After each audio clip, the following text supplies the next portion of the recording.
This is a reading from Saint Lydwine of Schiedam by J.K. Huysmans. It was therefore, before all, necessary to reform the squadrons, to recall the religious to the forgotten use of their arms, to equip them with new offices, to teach them once more the practice of mortifications, and to restore their knowledge of the wiles of sin. The Carthusians were the only exceptions to this general deterioration. They were divided into two camps, but discipline was, nevertheless, intact. They had amongst them clever strategists and powerful saints. Denis de Riquel, called the Carthusian, one of the greatest mystics of the period. Henri de Caillard, prior of the monastery of Bethlehem Maria at Riremonde, and master of Gerard Groot, one of the writers to whom the imitation of Christ has been attributed. Etienne Maconi, or maybe Massoni, the beloved disciple of Saint Catherine of Siena. Blessed Nicholas Albergati, who became cardinal after having been prior of the ascetics at Florence.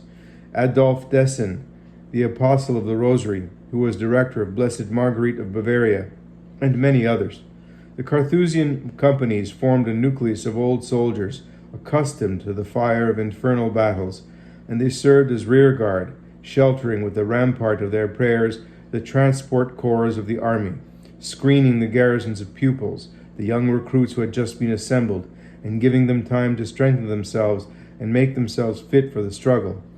Amongst these recruits, who composed the battalions of reinforcement, may be noted the handful of oblates of Saint Bennet, founded by Saint Francis of Romaine, and above all the group of new Carmelites raised for the service of mystic places by saints like Saint Angela of Bohemia, who was cloistered in the monastery of Prague. Venerable Agnes Corates,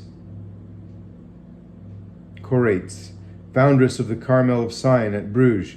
Venerable Jeanne de Lemeuve, who created the monastery of Notre Dame of the Consolation at Villevorde, and was one of the first spiritual daughters of John Soreth. Blessed Jan Scopelli, superior of the monastery of Reggio. Blessed Arcangeli Ghirlani, prior of the house of Mantua, whose incorruptible body had the power to heal women attacked by cancer of the face or breast. Lydwine herself raised no army, was attached to no corps, and led no cloister to the attack of the miscreants. She fought in solitude, like a lost child, from her bed, but the enormous weight of the assaults which she endured was almost more than can be possibly conceived. She alone was worth a whole army, an army which had to face the enemy at all points. Like other saints of her century, she gave herself in expiation for the souls in purgatory, for the abominations of schism, for the excesses of clerks and monks, for the delinquencies of kings and people.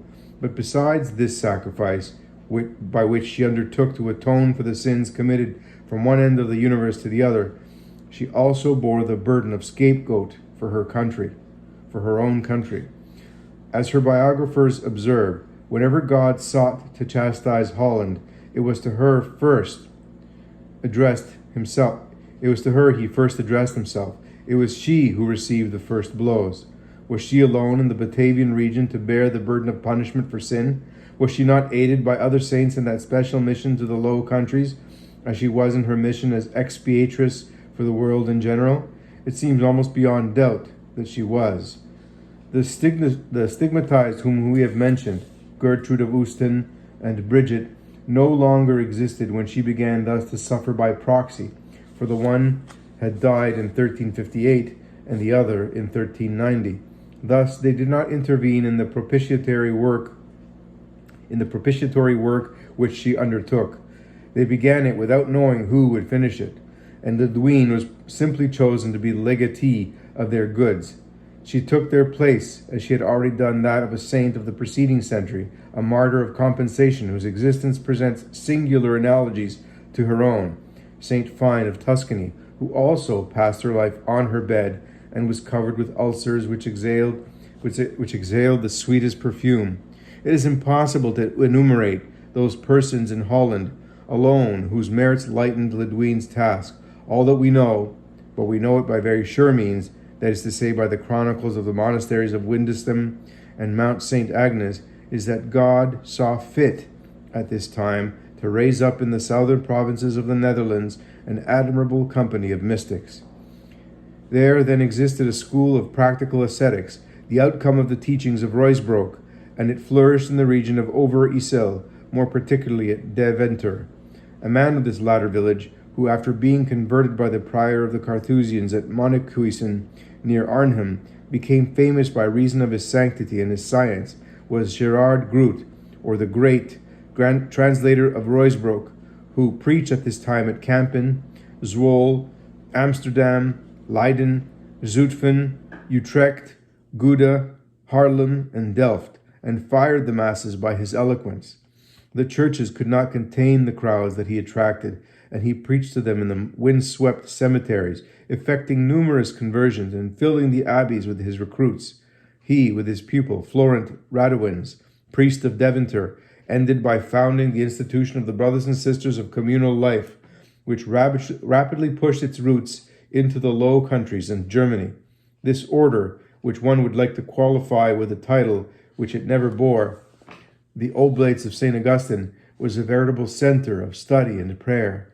The men were housed in Radewin's house and occupied themselves with transcribing the manuscripts of the Bible and the Fathers, and the women, residing with Gerard, a kind of Beguine foundation, devoted themselves to needlework when not engaged in prayer. Gerard died in 1384 at the age of 44 while nursing the plague-stricken of Deventer. After his death, Florent Radewins and the other brothers, faithful to his recommendations, erected a monastery at Windesheim under the rule of St. Augustine, and this village, until then little better than an osier bed, gave birth in Holland to 84 monasteries for men and 13 convents for women. These congregations of the communal life were Cistercians and Carthusians, the only religious bodies who recognized their primitive constitutions, and they often averted the wrath of the Lord, whom the dissolution of the orders must have particularly angered.